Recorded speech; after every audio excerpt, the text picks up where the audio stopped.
Mais c'est surtout la création d'une association sportive ayant pour vocation le développement du sport en général, et plus particulièrement le football, qui allait donner une nouvelle dimension au renom de Sainte-Hélène.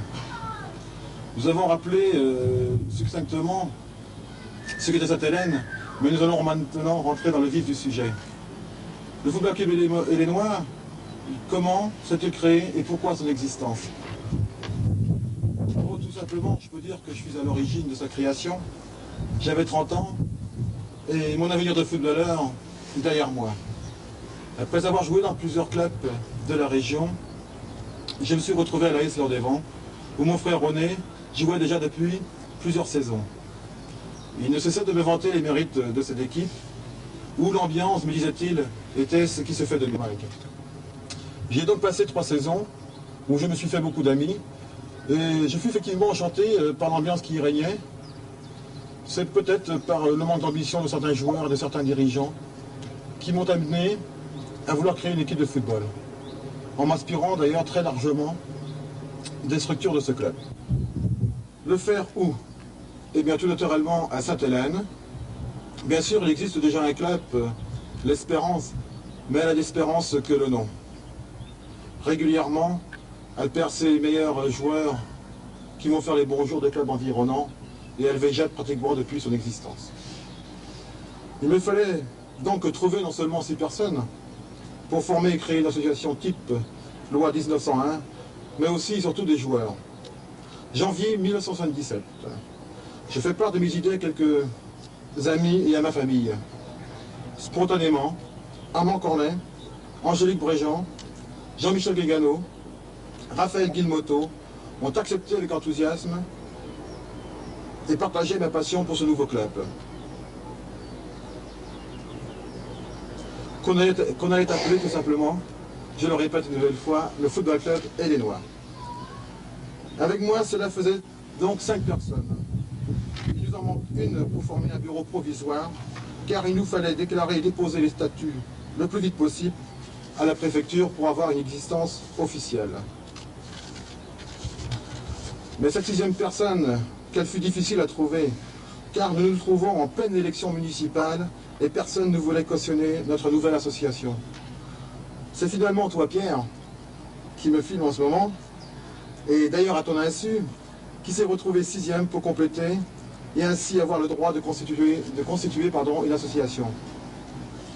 Et le 17 mars 1977 paraissait au journal officiel, département du Morbihan, préfecture de Vannes, création d'un club de football, le football club hélénois. Ça y est, on existe maintenant. Il nous faut trouver des joueurs et c'est le plus important. Mon idée première était de pouvoir rassembler autour du SCH tous les joueurs de Sainte-Hélène, ses meilleurs éléments tout au moins, pour constituer une équipe digne de leur valeur. Je savais que je pouvais compter sur mes frères, Christian, Bertrand, Simon, sur mes beaux-frères, Jean-Michel Guégano et Jean-Michel Padelec. Bien que pour Jean-Michel Padelec, je l'ai sollicité au dernier moment, car il était licencié à l'Espérance, et je voulais de ce fait montrer que nous ne racolons pas leur élément. Mais une évidente mauvaise volonté de leur part, de la part des dirigeants bien sûr, m'ont fait changer d'avis. Mais il y avait surtout 2 joueurs sur qui je comptais énormément. Et si avec Armand Corlet je valorisais le bureau, notre bureau, avec eux je valorisais l'équipe. Lorsque je leur ai fait part de la création du SCH et de mes projets donc, et lorsque je leur ai demandé ce qu'ils pensaient faire plus tard de leur talent, ils m'ont répondu qu'ils allaient réfléchir. Oh, ce fut vite fait. Yves Baudet relia également avec enthousiasme notre équipe, il en fut de même pour Joël Toumelin.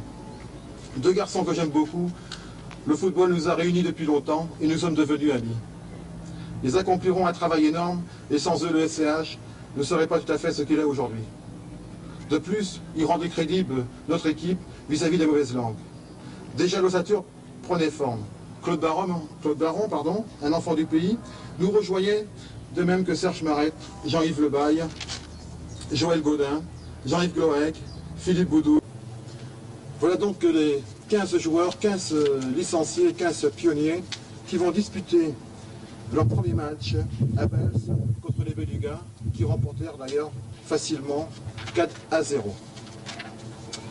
C'était le début d'une belle série de succès, et le samedi 4 septembre, devant plus de 300 personnes sur le terrain de l'ES Merlevenez, nous disposons de nos amis de l'AS Saint-Dévent sur le score de 3-2. Ce jour-là, nous avons invité pour inaugurer le club les anciennes gloires du football français, ayant pour nom Long, Asensio, Boutet et également Rivalan. C'est surtout Roland Guillaz qui avait bien voulu accepter d'être parrain du SCH. Dois-je rappeler que la marraine est la femme de notre sympathique entraîneur, Joël Toumelin. Nous pouvons rêver mieux d'avoir un aussi prestigieux parrain, puisque Roland Guillaz a été plusieurs fois sélectionné en équipe de France.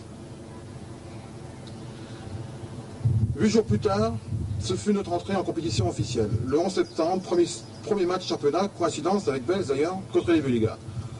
Nos joueurs ne laissèrent aucune chance à cette équipe qui s'en retournèrent avec un cuisant échec de 9-2.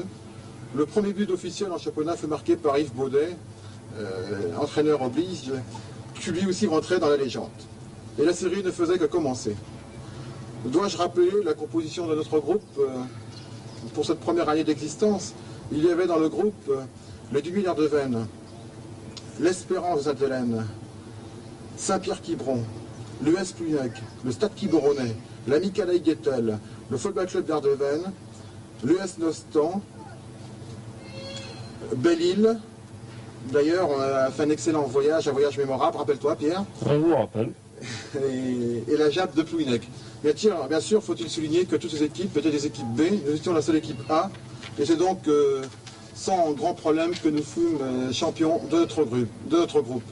Pour les amateurs de statistiques, faut-il rappeler que Bertrand Fulbert buteur avec 22 buts, et que nous en avons marqué au cours de la saison 113 pour en avoir encaissé 29 seulement.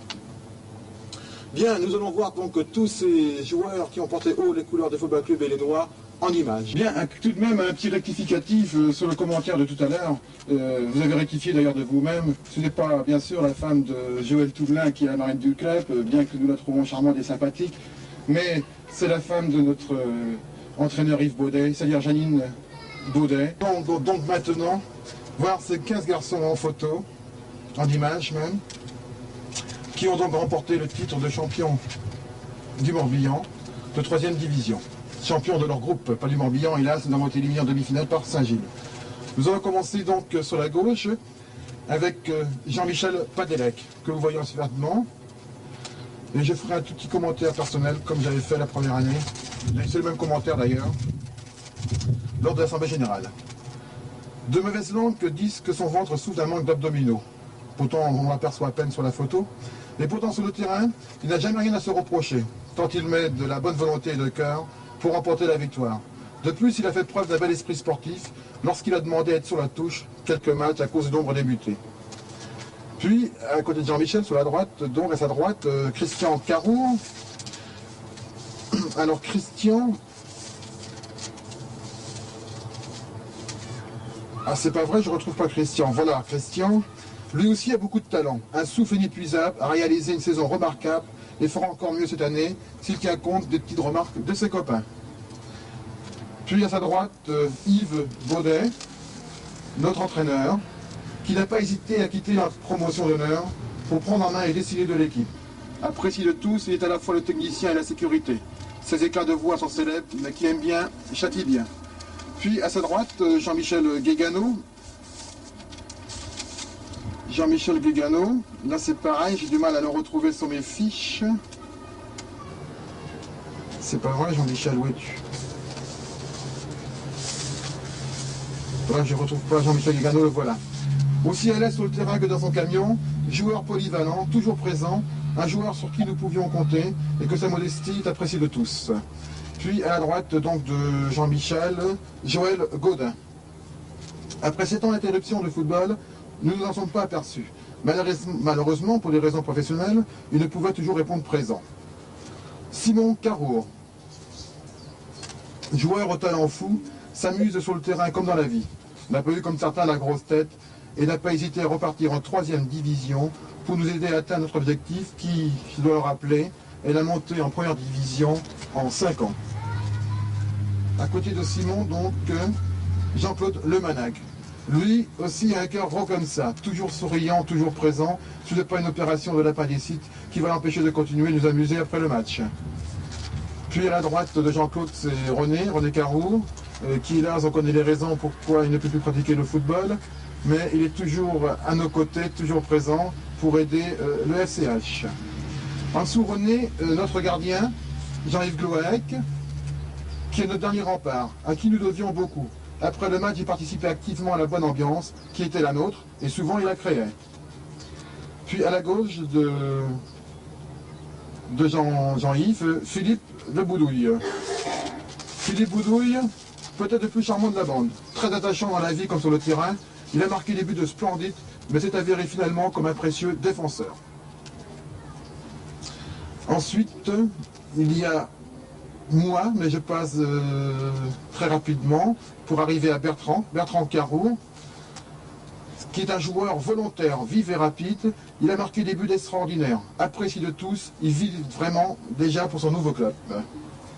Puis, aux côtés de Bertrand, il y a Joël Le Tumelin, qui est le poumon de l'équipe.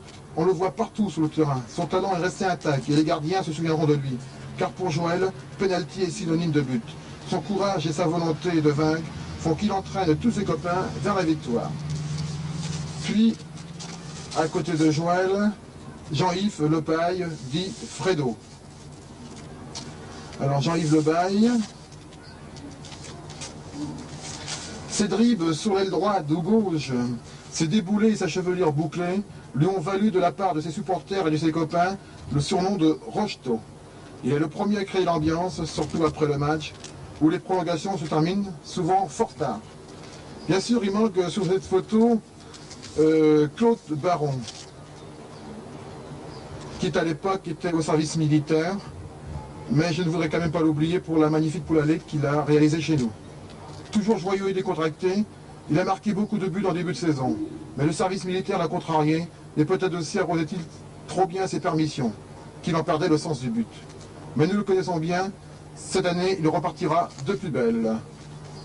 Il manque également Serge Marette, qui est absent pour ce match. Dommage qu'il n'ait pu participer à beaucoup de rencontres. Son apport offensif nous aurait été très précieux. Voilà donc ce tour d'horizon de ces 15 garçons, comme je vous le rappeler, ont porté très haut les couleurs du Football Club et les Noirs. Et nous allons terminer avec cette première année d'existence pour en passer à la seconde.